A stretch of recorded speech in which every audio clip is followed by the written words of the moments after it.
On today's episode of JMO, Josh and Joe, we have the national champion UCONN Huskies and national champion Lady Tigers. Let's go. Can't see me. Can't see me. We'll discuss all the all the Final Four games and the championship games, both men and women.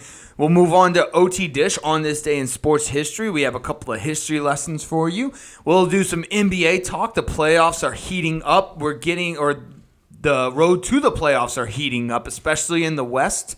We go into detail about that. We give you our take on who is overrated in the NFL draft. Overrated. There might be some overrated players in the NFL draft. We give you our take on who that is. We do some Talkin Soccer. Hey, Talkin Soccer. Talkin Soccer. I'll explain to you the Premier League. We have a Masters preview. Scotty Scheffler has an incredible dinner planned for these guys. Mm-hmm. And last but not least, talking baseball. The boys of summer are here. The baseball season is in full swing. Opening day. So let's rock and roll.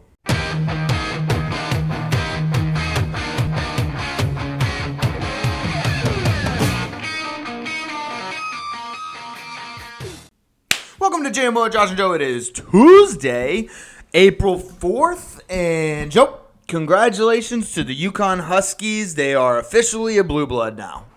You have to dub them a blue blood. They have five national championships that ties them with Indiana and Duke. Yeah. If there was any question about it, or if they were like fading off into the distance, this is definitely This is the solidifier. They're a blue blood. They dominated. This wasn't even a close game. They beat every team by double digits in the tournament. I know this has been going around, but I don't understand what happened because I'm gonna dive right into the game. San Diego State started off 4 or 5. And then went cold for the next 11 minutes and 8 seconds. It was a great game for the first 5 minutes. And then the last, however much time was left. What is that, 35 minutes? The last 35 minutes sucked. Yeah. It was just terrible. They couldn't make a shot. They literally, the Monstars took the powers away from San Diego State. Yeah, right? I mean, it's kind of how it seemed like it was on the court. They were just like Sunoco. I like pronouncing it the way Charles Barkley pronounced it, Sunoco. Sunoco is a monster, dominated down low, just absolutely. And they had that Klingon guy. He was like 7 foot. He's 7'2". He dominated down below. They just kept going at him. I feel like San Diego State. It just seemed like they were off. They were a down low team. They're not a perimeter shooting team. And it got thrown off their game because they had to shoot outside because UConn was giving them nothing down low. Yeah. So I don't know. What's your take on the game? Well, you could tell that it was weird in the sense that San Diego State was not playing the game that they typically play. UConn made sure that they were going to try to prevent San Diego State from, those easy mid-range shots, getting it to the basket.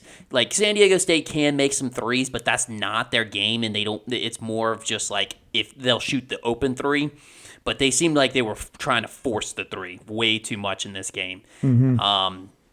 And I don't know. It was a surprise because, it's not like San Diego State hadn't played bigs leading up into this point. Crichton had that 7-footer, who was a great presence down in the middle. Florida Atlantic maybe wasn't the biggest team, but they had, They had that Golden guy down low as well. They played Miami, I thought.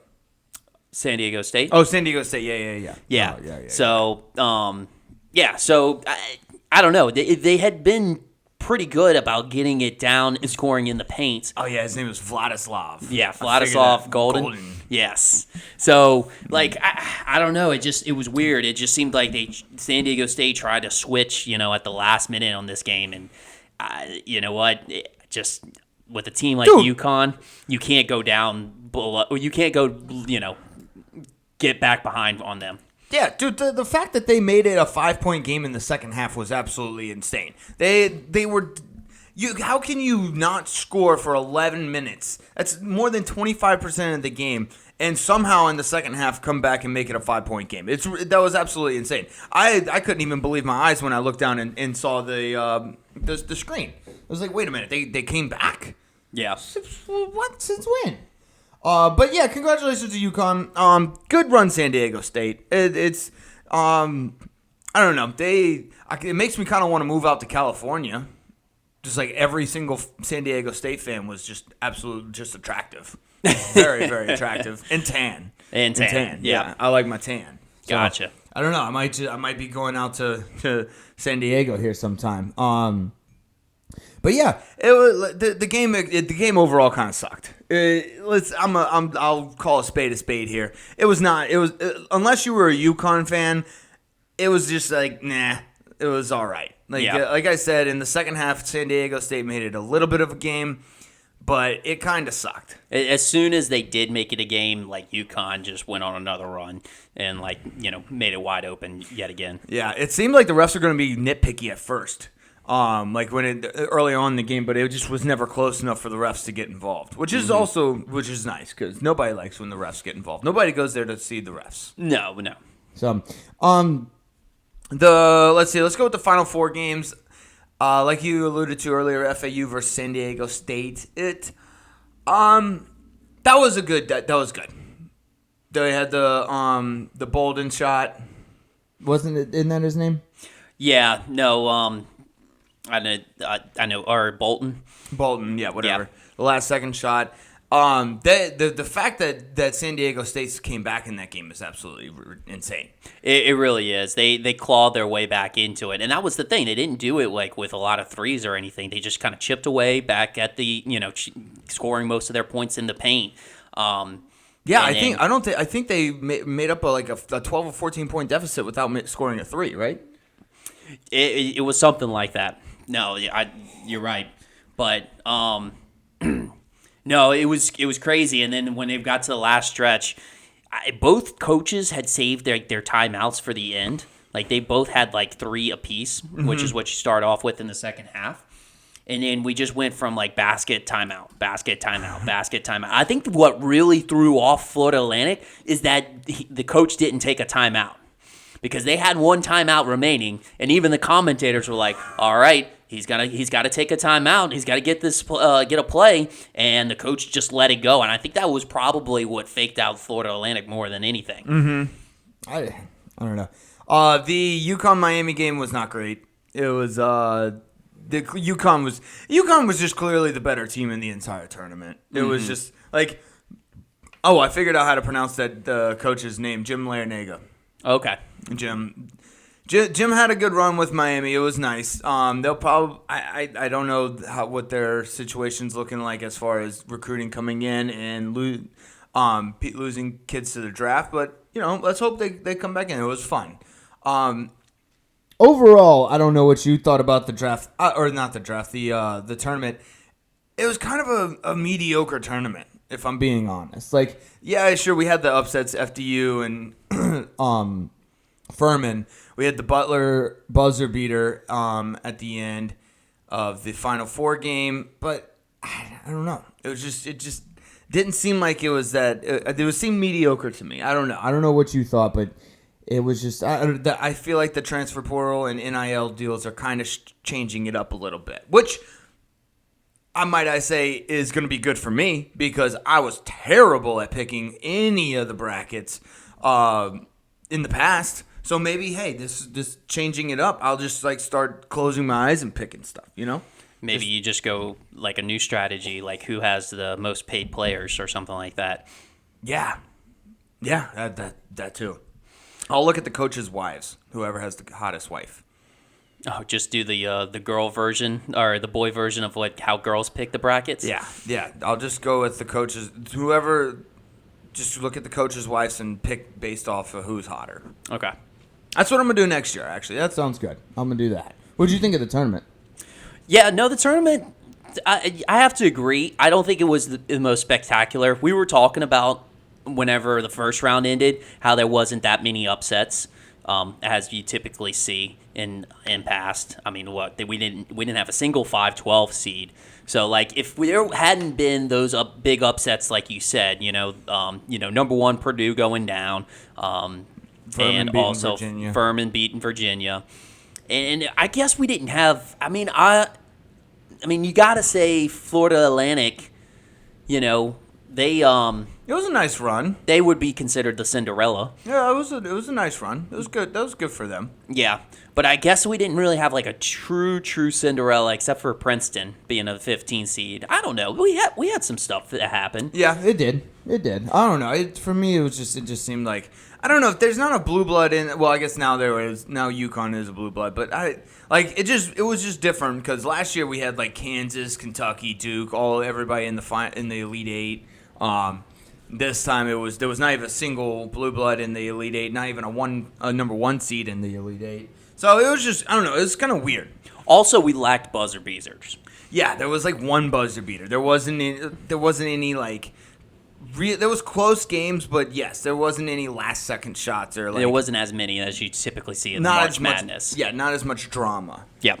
But yeah, I mean it was fun. It's March Madness, so there's like this the floor for entertainment for March Madness is very high. It's like the highest floor of all time. Yeah. Like of any postseason. The ceiling is through the roof. Michael Jordan. Nice. But yeah, you got anything else on the NCAA basketball? That was a great season. Yep. Hopefully LSU will Matt McMahon will turn things around. It was weird. We're Louisiana guys, we're LSU guys, so it was tough for Matt McMahon. He only had 2 returning players. Everybody else transferred in, and he was basically starting from scratch. So the fact that he beat some of the teams that he beat was fine. We did not do very well through the SEC. But next year. We'll get him next year. Speaking of LSU, congrats to the fucking Lady Tigers, baby. Kim Mulkey is a G. Dude, they scored 102 points. That's a national championship record. Yep. A record. How about Carson off the bench scoring like 22 points? Dude, she was draining them from 3. She was like 7 for 7. She was unconscious. I mean, and like when somebody's unconscious, whenever like what she did right before the first half, she pretty much threw up a prayer trying to beat the buzzer and just banks it in. Banks it, yeah. Oh, I think she like looked at it like this split second before she shot it. That's when you just know you're hot. Yeah. Like, there's nothing going to stop you. She was awesome. Angel Reese was awesome. Yep. We'll get to her taunting Caitlin Clark in a little bit. But what's the oh my gosh, why can't I? Alexis Morris. Alexis Morris. She came through clutch at the end. Mm-hmm. I mean, this game really was kind of out of hand the whole time. So I wasn't really worried about it, but I mean, there was some stuff where it got a little bit close. Yeah, but it was they were all in foul trouble. Like what's his name? What's her name? Zinano. Yeah, the big girl down low for Iowa. Yeah, she was in foul trouble early. That technical they gave on Caitlin Clark was so stupid. Yeah, I like it was. She threw she didn't even like yeet the ball. It was just like she tossed it back behind her, and she got tacked up. Yeah, and that was right after what's her face got a fourth foul too. So they both got 4 fouls, like right after the other. It was tough. But let's see. Yeah, dude, Kim Mulkey, her outfits. she had the tiger stripes? Yep. I mean that's fitting for the national championship, But yeah, she puts on quite a show on the sideline there with her outfits. But yeah, that's crazy. Second year winning a national championship. Yeah. It is nice. I mean, dude, she does kind of look like she's having a seizure sometimes out there on the sideline when she complains about a call. But hey, as long as they're not calling her for a technical or anything, it's fine. Keep going. I mean, it seems to be working. It is working. But she did a great job with the team throughout the tournament because there were times where we had to make adjustments, like with the Virginia Tech game. We were getting beat. We were getting beat for the first 3 quarters, and then I don't know what she said to the team or what she did. what she changed. We ended up going on a 22-3 run in the fourth quarter and just dominating Virginia Tech. Mm-hmm. So like she did a hell of a job. Congratulations to them. Congratulations. Now on the other side, Caitlin Clark had 30 points and 8 assists.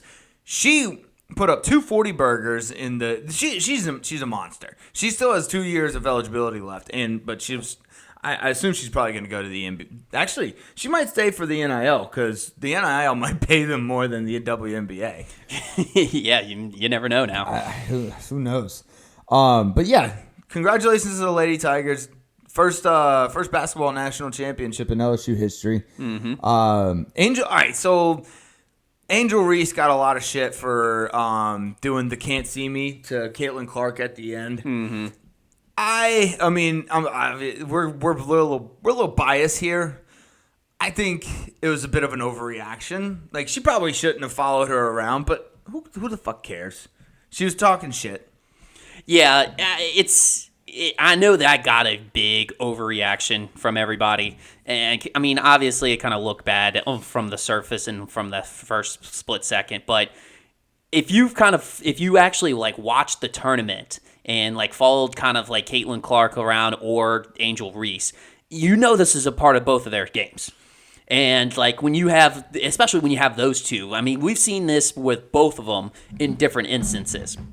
I don't know, like Angel Reese has always kind of had kind of a loud mouth. She's always been a trash talker. Yep. It's a part of the game. Yep. Caitlin Clark, she had some instances. She had the instance where she was guarding the South Carolina guard, and she gives a little disrespectful hand gesture, like, "Oh, you can take that 3-pointer. I'm gonna guard you like 5 feet." And then also earlier during the tournament when they played Louisville, I don't know if you remember Haley Van Lift from Louisville. She kind of talks a little bit, and Caitlin Clark literally during the game said, "You're down by 15. Shut up." So, like, I you know what? Like, I know a lot of people were getting on Angel Reese, but, like, people who talk, that stuff kind of comes back around a little bit. She did the "You Can't See Me." Caitlin Clark did the "You Can't See Me" to somebody else, too. Yeah. Yeah. I guess so. What goes around comes around. I think maybe Angel Reese kind of maybe exaggerated it too much by trying to follow her around. Yeah, a little bit much. That might have been a little bit of stretch, but you know what? As long as they're not fighting, like people aren't like throwing bows and stuff like that, trash talking, I'm all for it. Yeah, I don't care. We fucking won. Yeah. Let's see. You got anything else on college basketball? That's about it. What a way to wrap it up. It was fun. Nice little natty for LSU. Add that one to the list. Let's get to OTDISH on this day in sports history. Let's see. I'll go first. In 1977, Montreal Canadiens become first team in NHL history to win 60 games in a season. They went 68-12. This is relevant because Boston just won 60. Boston Bruins just won their 60th game. Oh, wow. Yeah, I think the record's 62 by the Montreal Canadiens, I think. I don't know. We're not big hockey guys. But yeah, they got their 60th win. Boston did. Fuck the Bruins. What you got? All right. On this date in history, sports history, 1988, the 7th national championship for NCAA women's basketball. Louisiana Tech beats Auburn 56-54. Ooh, close one. So Louisiana Tech's got a natty. Yeah. So Louisiana Tech's actually got 2 natties, I believe. 2 national championships. One in 1988, one in 1982. And the reason why I brought this up, this was relevant, was the assistant coach at Louisiana Tech was Kim Mulkey. No way. Yep. In 1988? For the 1988 championship, and she was a player for Louisiana Tech in 1982. Damn, so she's just a champion. Yeah. She's like the oh gosh, what's the well, I can see his face. What's the coach who coached Michael Jordan at the Chicago? Oh, Phil Jackson. Phil Jackson. She's like the female Phil Jackson. Yeah. She just wins. All she does is win, no matter what. Exactly. Okay, cool. Fuck yeah, dude. We got the fucking female Phil Jackson. Ha! We're going to win so many chips. So many championships. I mean, she's won, as a head coach, she's won 4, and then as a player and coach, she's won 6. Jesus. All right. Well, I mean, that's kind of, yeah. There you go. On this date in 1935, Yasao Ikanada. I don't know. It's something Japanese or something. Runs the world record marathon in 2 hours, 26 minutes, and 44 seconds. That's kind of fast. I mean, that's a little fast. That's pretty fast for 1935. That's pretty. I mean, we got guys breaking 2 hours now, so like that's, you know, it is what it is. But it's 1935. That's pretty quick. I ran a marathon too, and I went well over 5 hours. So that's running faster than a bitch around the house. All right, what you got? All right, 1974. Hank Aaron ties Babe Ruth's home run record by hitting his 714th in Cincinnati, facing Jack Bellingham. Bellingham giving up the fucking home run. He went on to beat Babe later on that season, I think. I don't know. What was that, 1974? Yep. A while ago. The Great Bambino. In 2006, the 68th basketball championship, Florida beats UCLA in 73-56. Gators' first title. That was back when they had Joakim Noah and all those guys. Corey Brewer. Oh yeah. That's those teams. Billy Donovan was the coach, and those teams were dominant. That was the year UCLA knocked out LSU in the Final Four when we had Big Baby Davis. UCLA had Kevin Love. Yeah. Yep. Those are good teams. I kind of wish Billy Donovan did not go to the NBA. You know, obviously for selfish reasons, but I kind of wish he would have stayed in the college game. Well, as long as he would have stayed out of the SEC, that would have been nice. Why? Because he just he wasn't as productive as he was in college? No, not in the pros. I mean, I think is he still at Chicago? I want to say he's not, but let me see. Look at where Billy Donovan is coaching now. Where are you coaching? Yeah, he's head coach of the Chicago Bulls. So in the Chicago Bulls, they're doing all right. They're gonna make the play-in. Yeah. They're on a 7-3 game win. They're 7-3 in their last 10.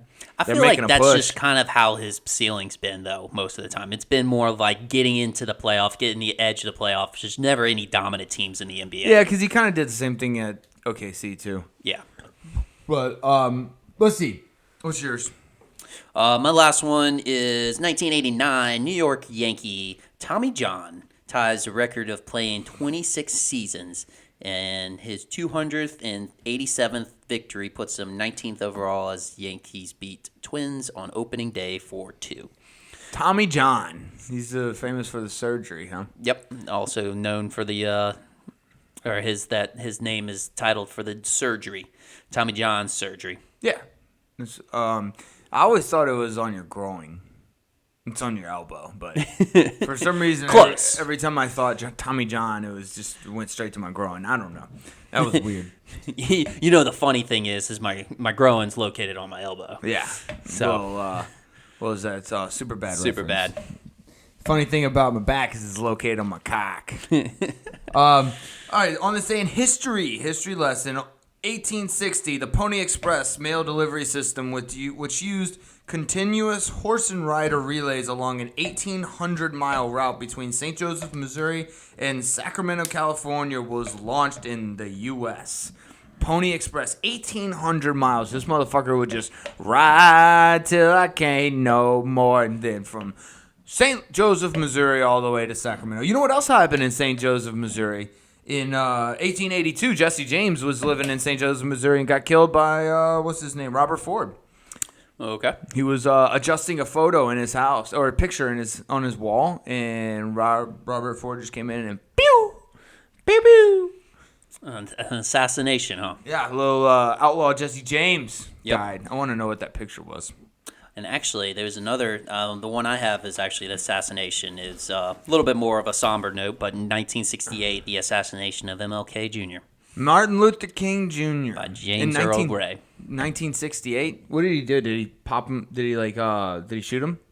Yeah, he shot him in the hotel in Tennessee. I think it was Murph Bros. I don't know actually, but it was a hotel in Tennessee. Gotcha. All right. Well, if you don't have anything else with OTDISH, let's move on to the NBA. Okay, so I figured it out. If you clinch the division, you've clinched a playoff spot. Okay. Confirmed. That is confirmed? Confirmed, yes. Gotcha. We had some confusion on that. It takes us a little while to understand some things. I know it takes me a while. Well, in my mind, I'm just thinking, like, it's more prestigious to get a playoff spot than to clinch your division. I completely agree. I don't know why you would even, I would just. Is it an automatic bid if you clinch your division? That's what I'm guessing. Yeah, I guess because Memphis and Denver have clinched their division, and they have the little fucking Y thing by their team name, and Sacramento has the X, which means you clinch the playoff spot. So yeah, I still don't completely understand, but yeah, they've clinched they're in the playoffs. Okay. I'm not gonna lie, man. In the East is, again, we say this every week, but the East is pretty much set. In the West, nobody wants that 5th spot. Nobody, because that is right now the Clippers as of Tuesday. The Clippers have it, and that spot is deadly because they're gonna have to play the fucking Suns. Yeah. No. And that's the thing about the West as well, because like if you look at the East, top to bottom, you kind of think, okay, it should play out as it's seeded. Like they're ranked correctly. Milwaukee and Celtics are probably the best bets to go to the championship game. 76ers may give a challenge. They might pull an upset. Cavaliers maybe. New York Knicks probably not. Brooklyn Nets probably not. But the wild card teams are Miami, Toronto, Atlanta, and Chicago. Yeah, and I mean those. I don't really see them, exiting the first round or getting further past the first round after the play-in game. But when you look at the West is some wild cards all up and down the board. The wild West. I mean, obviously the Nuggets and Grizzlies are good. The Kings, they're good, but they're unproven. The Suns now have Kevin Durant, so like that 4th seed might be an inaccurate seed for them. Oh, it's definitely an inaccurate seed. That's why the West is just up for grabs. You have the Warriors with Steph Curry. Yep, the Warriors with Steph Curry, and also they had Andrew Wiggins is coming back from a 22-game absence. Yep. Where he was, honestly, it wasn't an injury, so he's not nursing back an injury coming back. He just needs to get back in basketball shape. I think it was a family issue. It was. So he's kind of rested, and then you got Los Angeles, who on paper, the Clippers. Are you talking about the Clippers or the Lakers? I was talking about the Lakers. Okay, well, the Lakers are good on paper. The Clippers should be great. Yeah, on paper, the Clippers should be great. The Lakers, yes. The Lakers have LeBron. They have Anthony Davis. They have Reeves is proven to be a really good player. Like, they have enough talent to go to the championship. Well, I mean, and then except for last year, LeBron made it to the finals the past 9 years before that. Right. So, like, that's another wild card. So, like, the West, it could just be for anybody's game. Yeah. Honestly, I don't know when Zion's getting back. He might do a surprise playoff appearance. Like, didn't he do that last year? Or he could have made played in the playoffs last year. He could have, but he chose not to. I think if we would have made it past the play-in game last year, he would have suited up, right? I think if I remember correctly, I think that was it. Well, we did make it past the play-in game, and remember we played. Oh yeah, we almost beat Phoenix. Phoenix, yes, we played them. We went to Game 7. Yes. So yeah, that's what made Zion excited to play. But yeah, if Zion comes back somehow, the Pelicans have a legit shot to beat anybody in that conference. Yep. They could, because we beat the Denver Nuggets. Yep. Like we just got through beating them. We beat the Clippers too. Like we're on of course, when I say that the Pelicans are not going to make the playoffs. They go on a 7-3 run in the last 10 games. Yeah, of course. Why the fuck would I? And like I actually when I make these predictions, I actually mean them. So like I really thought that the Pelicans were completely out of the playoffs, which they still could not make the playoffs. But it's just it's wild how immediately after I said that, they go and win 7 of the last 10 games. Well, and especially speaking as a true fan, because you're always going to have some sort of light at the end of the tunnel. You're always going to have some sort of optimism. So it takes a lot of you to admit, like, okay, yeah, we're pretty much done. We're toast. And, for that to just completely turn around, you did actually mean that. No, it's been a roller coaster of emotions. Yes. Yeah, I was down in the dumps. Now I'm like excited again. Maybe I should just never get excited. I should stay in the dumps. I do want to know. I do want to make a note. I think if the Pelicans can make it into the play-in game, I think we're going to go to the playoffs.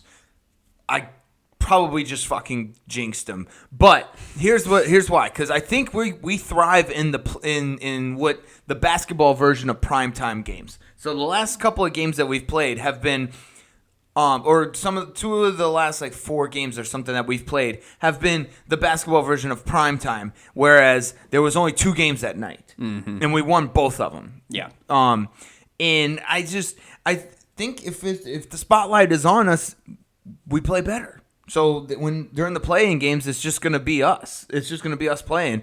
We're going to have the spotlight on us. Fuck the Lakers. They're going down. Well, that is what it is. 2 teams can come out of the play-in game, so we'll have to see. In what, 7 plays 8? 7 hosts number 8.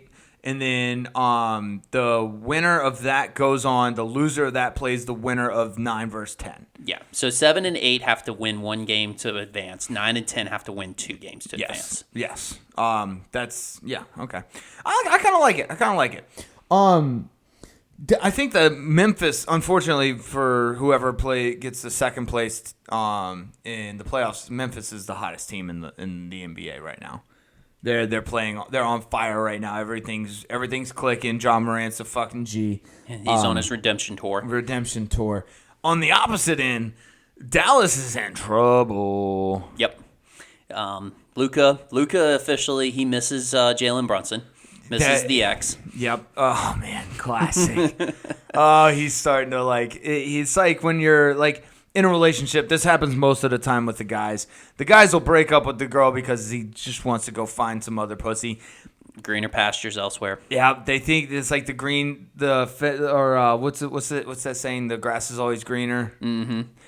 And he figured out that the grass was not much greener on this side. Nope. As a matter of fact, Kyrie is not. Kyrie is nightshade. That's what Kyrie is. I mean, Luka, to his credit, wasn't like he was pushing Jalen Brunson out the door, though. I guess he just, Jalen Brunson moved, had to move for career reasons. Mm-hmm. So, it wasn't his fault. Yeah, so the Knicks just offered him $105 million, and the Mavs was not going to. Yeah, exactly. So, just had to. So that it was a split with the X because of not because of any hatred or animosity towards each other. So yeah, but now he wants him back. Luka thought he could be better off with somebody a little flashy like Kyrie, but learned that's toxic. That's yeah. He likes some people like toxic, not Luka. Luka wants stability. Yeah. In the East, the Celtics look dominant. Did you see them beat the brakes off of Milwaukee the other day? 140-99. Yep. Just beat the brakes, and that was like that. The Bucks were completely healthy too. Like Giannis played, everybody played. Yep. They just looked. I don't know. I don't know what happened there. I sincerely have no clue. Bucks like to give themselves wake-up calls a little bit every now and then, just to keep themselves on track. Yeah. Because they're still 7. They still are pretty hot in the last couple of weeks. So is Celtics. A couple other teams in the East that are kind of hot right now. The number 5 standing seed and the number 4 Cavs in New York have both been 7-3 in the last 10 games. That would be a fun matchup. Yep. That would be a fun matchup. Like those two, that would be because I don't think either one of these teams are built to win a championship. Although I feel like this is just my gut reaction. The Cavs would be more suited to. I think they have a little bit more superstar power. Yeah, especially with, we'll get into the new CBA agreement, but especially with the new CBA agreement coming out, they can sign a third star. We'll talk about that in a little bit, but yeah, I think Donovan Mitchell has kind of solidified himself as a superstar in the league. Darius Garland's nasty, Jared Allen's nasty. Yep. Those three, they're like the big three in Cleveland right now. And they're all really young. Yep. So I think that would be a great matchup. Especially, the only other thing, that would be the great first round matchup. The rest of the East is going to just take a couple of rounds. So the second round, probably going to be a little boring, maybe have a 1 or 2. And then when you get to the Eastern Conference semifinals and the Eastern Conference finals, those are going to be great matchups. Yep. One other thing I had about the Pelicans, Ingram is heating up. He is coming alive. He's averaging like 35, 36 points in the last 5 or 6 games. It's about time. Did he lay off the weed? I don't know. His eyes still are so droopy that he might have just smoked more weed. Maybe he smoked more weed. He wasn't high enough. So he got to that extra stratosphere. Yeah, so he went J.R. Smith. Ooh, okay. He went J.R. Smith mode. He got the eyelids are almost completely shut. Yeah. I think he sees better when his eyes are shut. It's almost like he's like self-blinding himself so he can pick up that other instinct. He focuses better whenever there's not like his periffs were distracting him. His peripherals were distracting him, so he lowers his eyes. The lower his eyes are, the more he can focus on one thing. Absolutely. Okay, and that's basketball. Good. Let's get to the new CBA. The main things I took out of this, because I don't understand half of it, because my brain's too small. I liked the idea of the in-season tournament. Why is that? I like it because it's like the college basketball does it. And I think it's just gonna the NBA knows that the season's too long. They're not gonna shorten it, but they know the season's too long. I like how they're gonna throw an extra wrench in it, and the winner is each player on the winner's team is gonna get an extra $500,000. Now, the only thing I don't like about this is the top 2 teams, the teams in the final game are gonna play one extra game, so they're gonna have 83 games.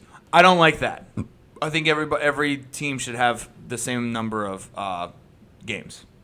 That's true. I mean, if the thing is like if load management is already a problem, like adding more games is only going to add to it. Yeah, that's not. So I don't like that. That's a good segue. Speaking of load management, they are actually working on ways to curb load management, and that is you have to play a minimum of 65 games in order to get all NBA teams or MVP awards, any postseason awards. So, which is nice because they get a lot of extra money if they get those awards.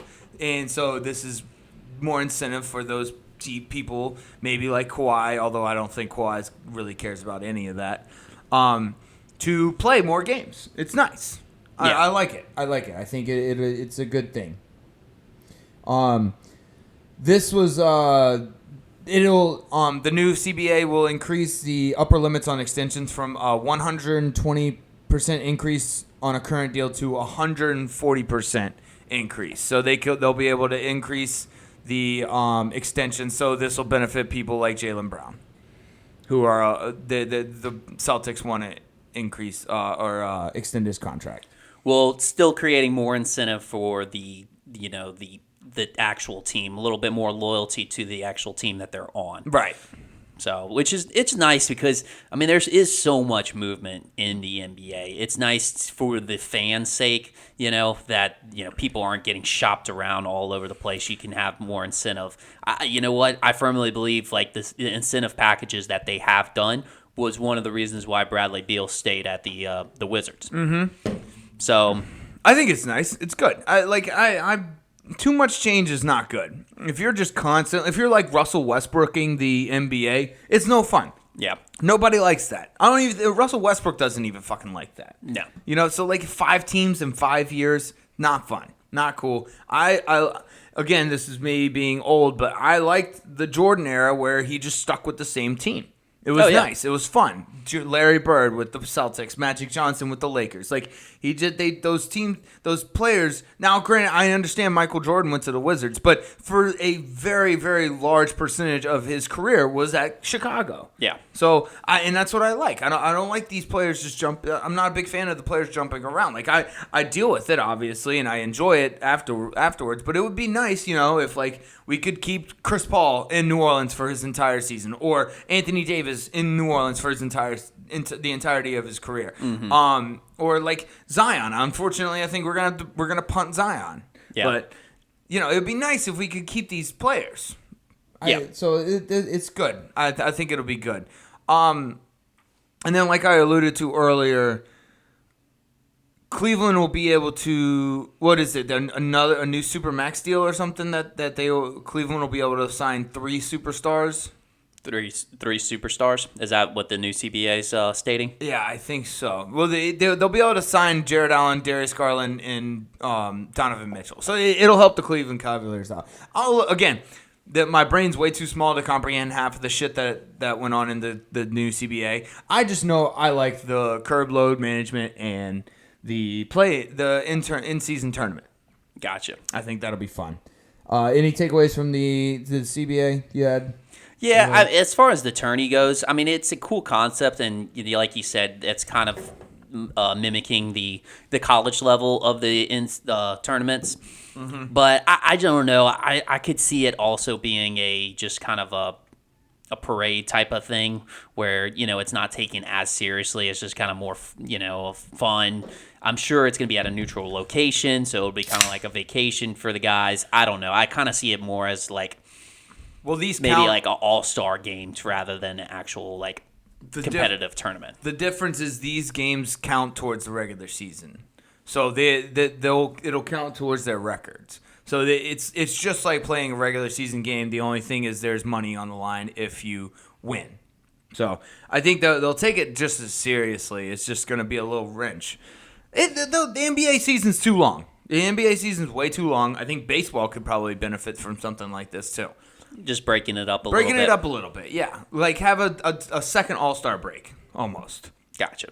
So, let's see. There's nothing on the NFL front. We are gearing up to go to the we are gearing up for the NFL draft. Todd McShay's on his 4th mock draft draft 4.0. Yep. The fact that Anthony Richardson is the 3rd quarterback in the top 3, not only the 3rd quarterback, but in the top 3 of these mock drafts is astounding to me. I might be the only one with this opinion, but he should not even. I don't think he should sniff the top 10. Well, it reeks Jamarcus Russell all over again, but not as extreme because he's not the number 1 pick. But it's all about his talent and not as much focusing on his actual ability or play on the field. Yeah, exactly. And they're comparing him to Cam Newton. Let me break this down for anyone comparing Anthony Richardson to Cam Newton, okay? The only thing they have in common is their size and their freak athletic ability, okay?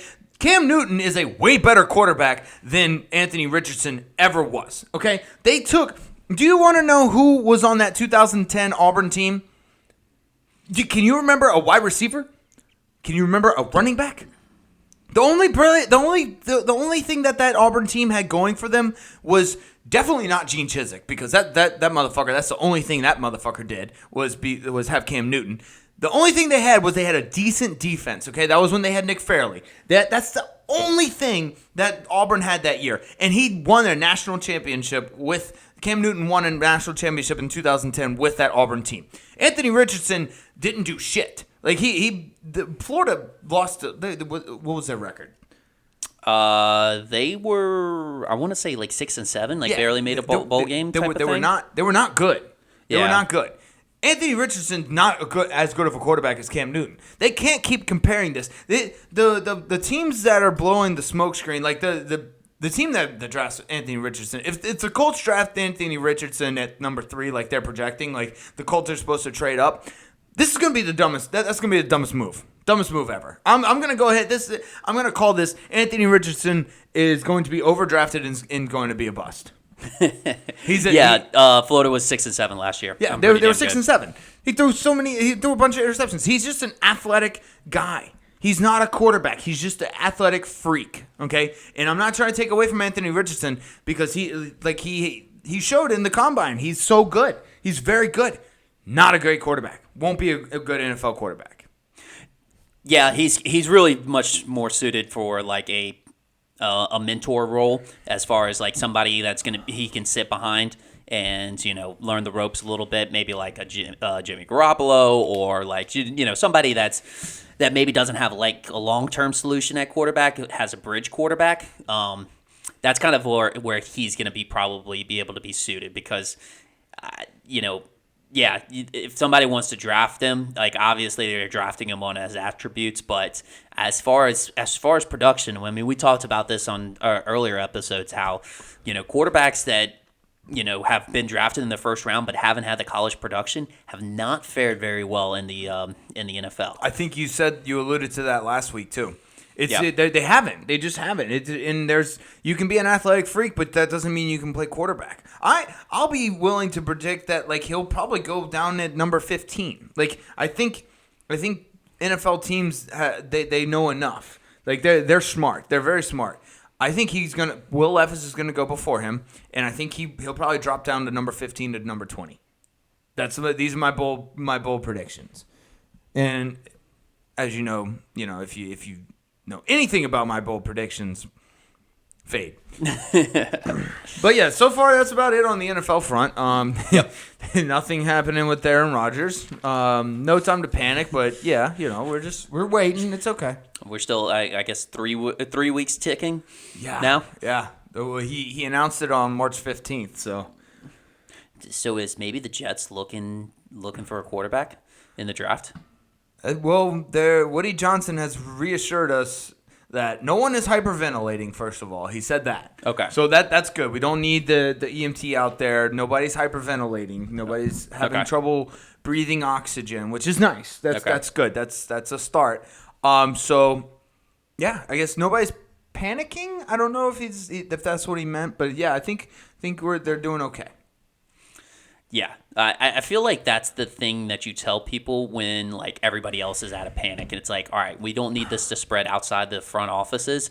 Like, let's tell everybody else that nobody's panicking, but we're all panicking. It's like it's fine, everything's fine, it's fine.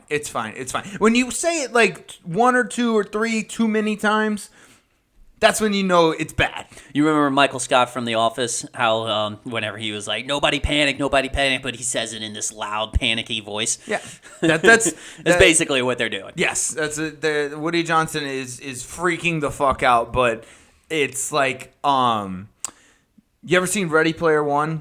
Yeah. When they're in the virtual reality, they can like turn off their emotions. So like whenever they start crying, their avatar or whatever stays like constant. It doesn't show any emotions. Mm-hmm. That's essentially that's what Woody Johnson is doing. He's turning off all of his emotions, but inside it's just his little guy's thumping and he's panicking. Yep. Hopefully we'll have more news next week, but yeah, yeah, the draft will be coming up on April 26th. Yep. So we'll be getting prepared for that. I think Joe will do a mock draft like he did last year. Yep. That'll be fun. How'd you mock draft do last year? It did. It was up and down. It was a little up and down. I think if I remember correctly, of the 32, you got 10 right. Yeah. You got. It's really tough to predict trades, and honestly, that's the big thing. That's being more prevalent than any time. Like the last couple of NFL drafts, the first round trades have been really, really. That's abundant. That's like I think like if you get like 15 to 20% correct, like if you correctly predict 15 to 20% of the first round, that's good. Yeah, that's really good. Because, like, it's very, very difficult to predict that shit. Because, like you said, the trades, they'll throw a different wrench into it. Because you'll have a guy predicted, like you'll have, like, a Will Anderson Jr. going 4th to a certain team, and then they trade that pick away, and it's no longer a team that needs a guy like Will Anderson Jr. Yeah, well, and then if you remember last year, obviously he's a special talent, and Houston definitely graded him that way, but nobody thought Derek Stingley Jr. was going to go as high as he went. Oh, right, yeah, he went number 4. Number 3. Number 3, that's right. Yeah, to the Texans. Yeah. Number 3. Yeah, so you got anything else on football? That's about it. I'll have my mock draft come up here in the next coming weeks before the draft. Let's go. Let's talk in soccer, yeah? Here's how. So I'm gonna use this podcast as a way to understand and to learn soccer. So I'm gonna start with at the beginning. This is I'm gonna talk it out. So this is how I'm gonna learn. I'm going to basically explain it to everybody, and that's how I'm gonna learn. We're gonna talk it out. Okay, you don't want to go to from the start at the middle and then go back to the beginning. And that way we go right through the middle and then into the end again. Oh, should we start at the end and then go to the beginning, but reference the end as we're going through the? Oh, that's an interesting twist. Maybe we should go. It's an M. Night Shyamalan twist. Well, M. Night Shyamalan twist. Anyways, so I decided we're gonna start with the Premier League. That actually might be the middle. Okay, that's the middle. Yeah. So I decided to start with the Premier League. It is England's top-tier football pyramid. It's 20 teams. Okay. It is regarded as one of the most prestigious leagues. Okay. Let's see. It started in 1992. Really? I thought it'd been around much longer than that. You know what? I do remember that when I was 1. Oh, okay. Yeah, when I was 2 years old, I remember that too. Yeah. Manchester United won the first one, so that's how we remembered that. Okay. I don't remember who played. Anyways, it takes place between August and May, so it's a long season. There's a grand total of 380 matches. 380 matches. You get 3 points for a win, 1 point for a draw, and 0 points for a loss. And at the end of the season, the team with the most points wins. Very simple. Okay. Now I got to that part and I was like, man, how did I not understand how this works? This is very easy. So there's no playoff though. No. Where's my bracket? No. I need a bracket. Now I'm lost. I don't understand this. This doesn't make any sense. It makes no fucking sense without a bracket. The season just ends and that's it? That's true. I don't know. It was kind of weird whenever I saw that. It's just like, okay, so that's it? You don't play like a championship game? Yeah. Even the BCS had a championship game. At least they have a championship game, yeah. So we don't have any brackets. So that it's gonna take us a little while to wrap our minds around no bracket. Yeah. So yeah, it just ends. It just ends. I don't know. I don't understand. So the bottom 3, this is kind of fun. The bottom 3 teams get relegated, which that means they get demoted. That means they get fired. That means they get, to put it into American terms, it's just like, let's say, the Pistons and the Rockets. They would get demoted to the G League. The G League. Yes, and the top 2 teams in the G League would get promoted to the NBA. So that's what the bottom 3 get relegated to the Championship League. Okay, a.k.a. the G League. And the top 3 in the championship get promoted. So from the G League to the NBA. And that happens every year? That happens every year. Every year. There's only been one undefeated team. That's Arsenal back in 2003-2004. Oh, wow. Yeah. They after 380 matches? No. Okay, that 380 matches is total between all the teams. Oh, yeah. Okay. No, I think they each team plays like a total of like 30 matches or something like that. 30. Yeah. It's like 30 to 40 matches or something like that. Okay. I thought this was like, baseball on roids. Baseball on like roids. A baseball schedule on roids. No, baseball has a playoff system. Okay. The teams who finish the top 4 of the Premier League qualify for the next season's UEFA Champions League group stages. One step at a time. I don't know what that is. Okay. One step at a Hey, don't get ahead of yourself. Baby steps here. We're learning soccer, okay? Give us a break. UEFA Champions League, that'll be next. I'll get into that later. Manchester United holds the record with 13 titles. Okay. My Liverpool has 1, and that was in 1819, I think. Jurgen Klopp, they had Mohamed Salah, Virgil van Dijk. Okay. Yeah. So Manchester United is we just hate Manchester United. They're like the Yankees.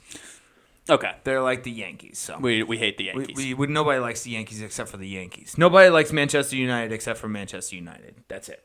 I think that's what it is. Don't you like the Yankees? I do like the Yankees. Yeah. But that's what I'm saying. Nobody likes Yankees except for Yankees fans. Gotcha. I'm a Yankees fan. Gotcha. Only because of Derek Jeter. Anyways, what you got with soccer? That's okay. So that's the Premier League. That's in a nutshell. That's the Premier League. Okay. Yeah. Well, from the Premier League, Chelsea. I always found that fascinating because it's just some girl's name. She's a cunt. soccer.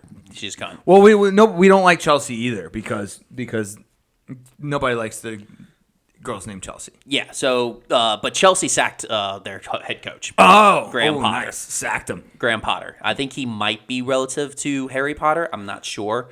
That's a lot of England stuff. Yeah. It going might be an on uncle or something like that. Okay. Because Harry Potter's uncle was the one that took care of them, right? Or housed them. I guess didn't really take care of them. I don't know. I didn't read the books. I didn't watch the movies either. Yeah, so I don't know exactly, but I know Harry Potter's good at Quidditch, so I'm sure athletic ability kind of runs in the family. Okay, all right. Potter. Yeah, so Chelsea sacked Harry Potter's uncle, and damn, that sucks. Why you gotta sack Harry Potter's uncle? He's probably got magic or something that he's gonna use against you now. Well, you know what? Hey, more reason to hate Chelsea, right? Yeah, fuck Chelsea. So all right, y'all are gonna be cursed. And then also in the Premier League, Fulham's Alexander Mitrovic is banned 8 matches for shoving a ref.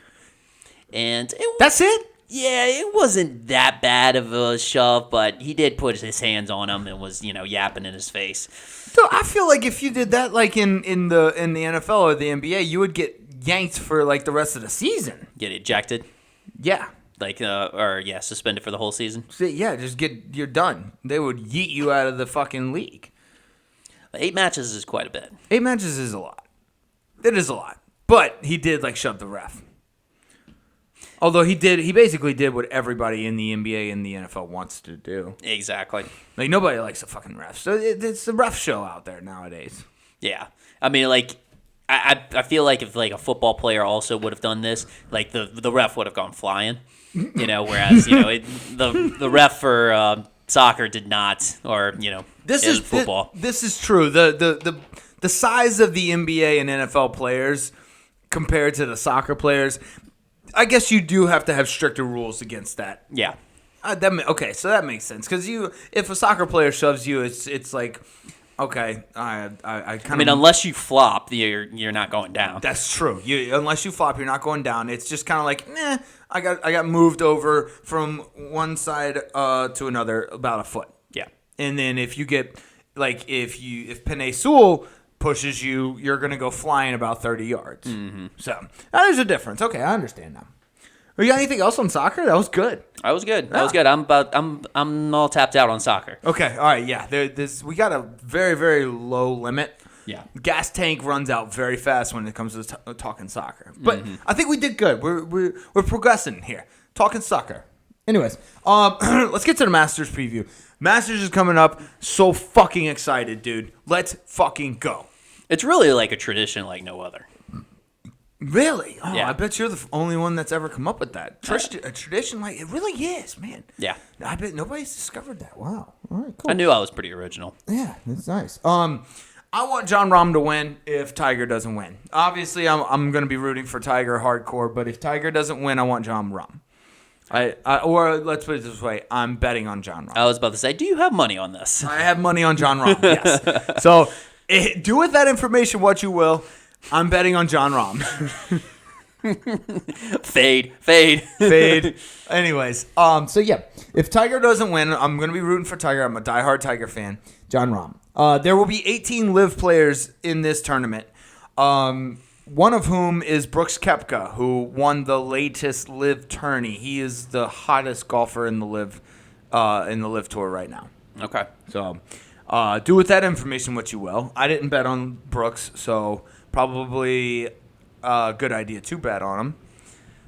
But yeah, I'm pumped. It's great because you sit on your couch, you start watching the Masters, and it's awesome because you could just take a nap and then wake up and still watch the Masters. Yeah. And you could and then that's when you crack open a nice cold one and you could just start drinking and watch these amazing players make these incredible shots on this incredibly hard course. Yeah. And then they have, of course, anytime they have a signature, set of holes or a signature hole, some of these courses do, but when you have you got the set 3 Amen Corner.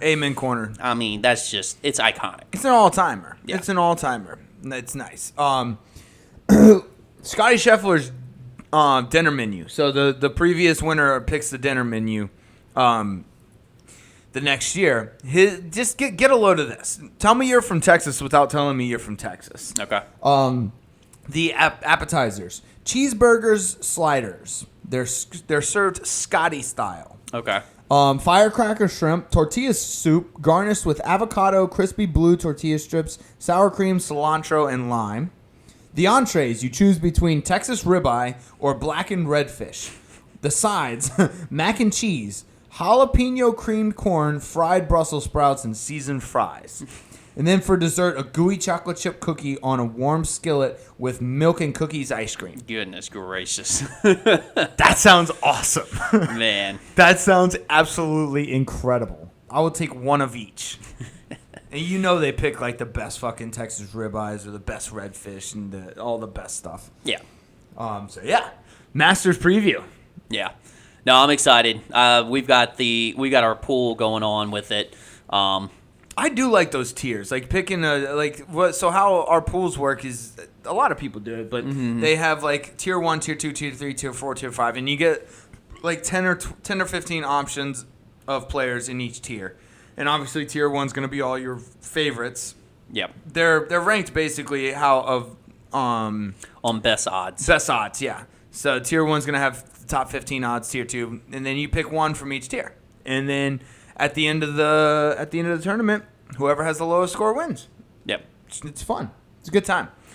And I believe the top 4 are scored. There's 5 tiers, and the top 4 are scored. Yeah. Yep. The top 4 are scored. Yeah. So and if you miss a cut, it's plus 52 or something. So if you have a guy that if you have 3 guys that miss the cut, you're pretty much done. Yeah. You got anything else on the Masters? I'm pretty pumped. We're gonna have a synopsis and we'll give our takes on how it went. Yep. That's about it though for me. All right, last thing I got is Talking baseball. Baseball started. It fooled me because it usually goes on April Fools, but it started on March 30th. Okay. And Aaron Judge yanked his first homer on his first at bat. Pretty typical. Yeah, it was awesome. Yeah. I mean, it was either that or it was going to be a strikeout. Yeah, exactly. I mean, that's pretty much what he's been doing. He's just hitting home runs or striking out. The Phillies have lost 4. They started off 0-4, which is fun. Because fuck the Phillies. Is that a telltale sign? So if the 76ers go to the finals and lose, is that a telltale sign that all Philly sports are going to suck the next year? Dude, they're just going to go downhill. Yeah, because all of them are going to the championship and losing. Yes. And then so now none of them will make the playoffs next year. Yeah, and then if this is a prelude of what's to come for Philly fans, already losing 4 games, haven't won a single game yet. Yeah, they showed all the teams that have started 0-4, and all of them missed the playoffs. I just hate to break it to you, yeah. Philly. Hate to break it to you. Don't punch me through the camera or through the screen. Yeah. The last thing I had, there's only 2 undefeated teams left. So Rays and the Twins. Yep. Somehow there's only 2 undefeated teams left. The Twins actually have lost. They are 4-1 now. Oh, they must have just lost today. Yeah, they just lost. Oh, so but they're still starting off hot. The Rays. Yeah, the Rays are undefeated 4-0. Guardians are 4-1, and Twins are 4-1. The hottest teams right now. Yeah. But yeah. So what do we think about the new now that it's actually implemented into the season, the new batting clock? I think it's good. It's shaving off almost a half hour off of there hasn't been who struck out. There's been a couple of strikeouts, I think. Manny Machado struck out due to it. Manny Macho. Yeah. See, I think it's good. I like the big bases.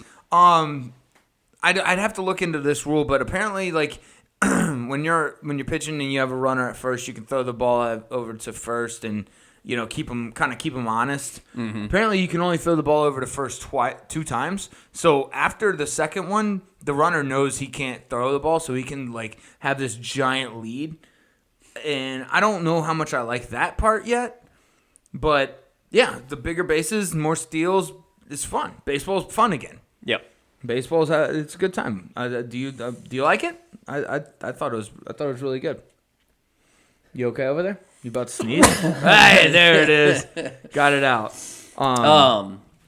Yeah, no, I was trying to hold that one in but anyways, yeah, no, I like it, and because the thing is like it puts some sort of time limit to it. We can always add, we can always subtract time, but it at least puts something. And we've been seeing, on social media or different sites how the side by side of what it used to be and what it is now, and there's you're at least getting 2 or 3 every for some at bats when there was just one person, mm-hmm. So I think for the fans' sake, those games dragging out, I think it's going to be good. Yeah. I think you might be able to find more of attendance because, people are going to be like, oh man, I have to reserve 4 or 5 hours for this game. It's like, oh no, actually, hey, let's go out for a quick game real quick. Yeah, 2.5 hours, and then it keeps I feel like it would keep the viewers, I don't know, into the game a little more because it keeps a rhythm going. Yeah. It keeps a rhythm going. You got the same amount of time. It's like the shot clock in basketball. It's not imagine if they didn't have the shot clock in basketball. Well, and then also, I mean, they actually adjusted the shot clock in college men's basketball. It used to be 35 seconds. That was way too long. And way too long. I mean, it's just too slow. So even too long of a clock actually messes it up. But yeah, you're right. If there wasn't imagine if there wasn't a shot clock. Yeah, it would be terrible. Yeah, they would probably be 10, 15 point games. The lack of shift is weird. They don't allow, you can't shift anymore. It's weird. People are getting more hits though, so it is kind of it is working in their favor. I'm not the biggest fan of it. I think if you want to move all around the baseball field, you can move all around the baseball field. It's I don't know. In basketball, you can you can move all over the court. In football, the offensive line has to be lined up, but after that, I don't know. They can kind of do whatever they want. Except for, I guess, the offensive line when on pass plays can't be more than 5 yards down the field. But, I don't know. I just feel like in baseball you should be able to do the shift. Yeah, I think so too. But I'm curious with all these rules, what is it going to favor? Is it going to favor the hitting or is it going to favor the pitching? The hitting. All these rules are implemented for more runs. More runs. So I guess that once the pitchers do adjust to it, they'll find ways because baseball players they play enough games. You do something enough times, you'll find a loophole. Yep. Then they always do. So you got anything else on baseball? That's about it. All right. We will see y'all next week. Love y'all. Later.